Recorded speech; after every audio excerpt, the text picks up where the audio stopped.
ನಮಸ್ಕಾರ ಗುರುವರೇ, ನಾನು ಹೋಗಿದ್ದೇನೆ ತುಮಕೂರಿಗೆ. ರಾಷ್ಟ್ರ ಜಾಗೃತ್ ಅಭಿಯಾನ ಅಂತ ಅಂದ್ಬಿಟ್ಟು 2024ರಲ್ಲಿ ಮಾಡಿದ್ದು ತುಮಕೂರಲ್ಲಿ. ನಮ್ಮ ತುಮಕೂರಲ್ಲಿ ತುಂಬ ಅದ್ಭುತವಾಗಿತ್ತು. ತುಂಬ ಲೈಟಿಂಗ್ಸ್. ನಮ್ಮ ತುಮಕೂರು ಬಿಡ್ರಿ, ಇವಾಗಂತೂ ಫುಲ್ ಫೇಮಸ್ ಆಗೋಗ್ಬಿಡ್ತು.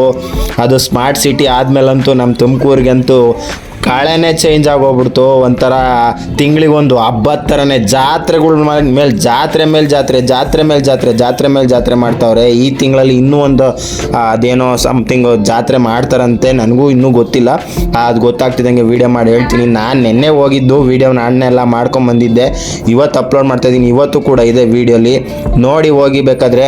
ಇವತ್ತು ಸ್ವಲ್ಪ ಸರಿಗಮಪ್ಪದವರು ಯಾರ್ಯಾರು ಎಲ್ಲ ಬರ್ತಿದ್ದಾರೆ, ಸಿಂಗರ್ಸ್ಗಳು ಬರ್ತಾ ಇದ್ದಾರೆ ಇವತ್ತೆಲ್ಲ. ವೀಡಿಯೋ ಫಸ್ಟ್ನಲ್ಲೇ ನಿಮಗೆಲ್ಲ ಹಾಕಿದ್ದೀನಿ ಪಾಂಪ್ಲೆಟ್ ನೋಡ್ಕೊಂಡು ನೀವು ಹೋಗ್ಬೋದು. ತುಂಬ ಚೆನ್ನಾಗಿತ್ತು. ಲೈಟಿಂಗ್ಸ್ ಮಾತ್ರ ನನಗಂತೂ ತುಂಬ ಖುಷಿ ಆಯಿತು. ನಮ್ಮ ತುಮಕೂರಿಗೆ, ಕರ್ನಾಟಕಕ್ಕೇ ಒಂದು ಹೆಮ್ಮೆ ಅಂತಲೇ ಹೇಳ್ಬೋದು ನಮ್ಮ ತುಮಕೂರು ಇವಾಗ. ಯಾಕೆ ಅಂತ ಅಂದರೆ ಸ್ಮಾರ್ಟ್ ಸಿಟಿ ಆದಮೇಲಂತೂ ಕೇಳಂಗೆ ಇಲ್ಲ ಗುರು. ಜಾತ್ರೆ ಮೇಲೆ ಜಾತ್ರೆ, ಜಾತ್ರೆ ಮೇಲೆ ಜಾತ್ರೆ ಅಂತ ಅಂದ್ಬಿಟ್ಟು ಮಾಡ್ತಾನೆ ಅವರೇ. ತುಮಕೂರನ್ನ ಇನ್ನೂ ಒಂದು ಮಟ್ಟಕ್ಕೆ ತಗೊಂಡು ಹೋಗೋಕ್ಕೆ ಕಾರಣಕರ್ತರಾಗ್ತಾರೆ ಈ ಥರ ಜಾತ್ರೆಗಳ ಮೇಲೆ ಜಾತ್ರೆ ಮಾಡಿ. ತುಂಬ ಚೆನ್ನಾಗಿತ್ತು. ಆಮೇಲೆ ಅಲ್ಲೇ ತಿನ್ನೋಕ್ಕೆ ಐಟಮ್ಗಳು ಇತ್ತು. ಈ ಥರ ರಾಮ ಮಂದಿರನೂ ಕೂಡ ನಿರ್ಮಾಣ ಮಾಡಿದ್ರಲ್ಲಿ ಒಂಥರ ಡಿಫ್ರೆಂಟಾಗಿ. ಇದೆಲ್ಲ ಐಟಮ್ಸ್ಗಳು ಏನಾದರೂ ತಗೊಳ್ಳೋರಿದ್ರೆ ತೊಗೊಬೋದಿತ್ತು. ತುಂಬ ಚೆನ್ನಾಗೈತೆ. ಏನೇನು ಬೇಕಾದ್ರೂ ಬರೀ ಜಾಸ್ತಿ ಲೇಡೀಸ್ಗೆ ಪ್ರಿಫರೆನ್ಸ್ ಕೊಟ್ಬಿಟ್ಟವ್ರೆ. ಸೀರೆಗಳು, ಬಟ್ಟೆಗಳು, ಅವು ಇವು ಅಂತ.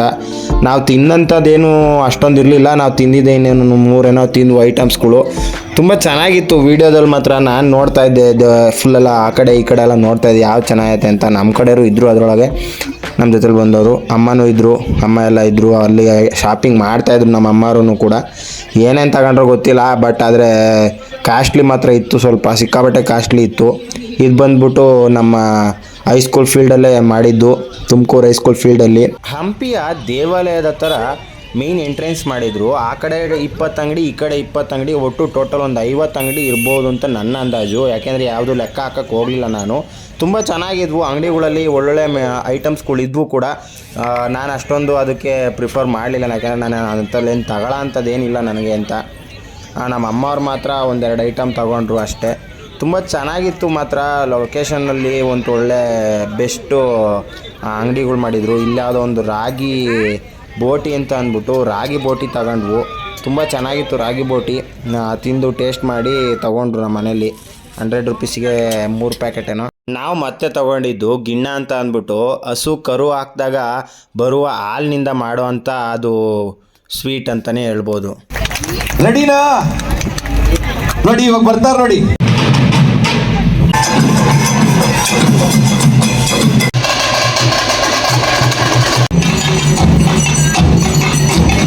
ಹೀಗೆ ಬೆಳೆಯೋಳ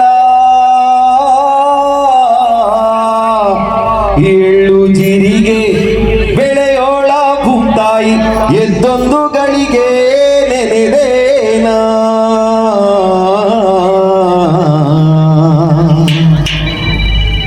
ಹೆತ್ತ ತಂದೆ ತಾಯಿಯರನ್ನ ನೆನೆಸ್ಕೊಳ್ತಾ ನಮ್ಮ ಕರ್ನಾಟಕದ ಸಂಸ್ಕೃತಿ ಮತ್ತು ಕಲೆಗಳನ್ನು ಉಳಿಸಿ ಮತ್ತು ಬೆಳೆಸಿ ಅಂತ ಹೇಳ್ತಾ ನನ್ನ ವೀಡಿಯೋನ ಎಂಡ್ ಮಾಡ್ತಾ ಇದ್ದೀನಿ. ಯಾಕೆ ಅಂತಂದರೆ ಜಾಸ್ತಿ ಮಾಡ್ಕೊಳಕ್ಕೆ ಹೋಗಲಿಲ್ಲ, ಲಾಂಗ್ ಆಗುತ್ತೆ ಅಂತ ಅಂದ್ಬಿಟ್ಟು ಅಷ್ಟೇ.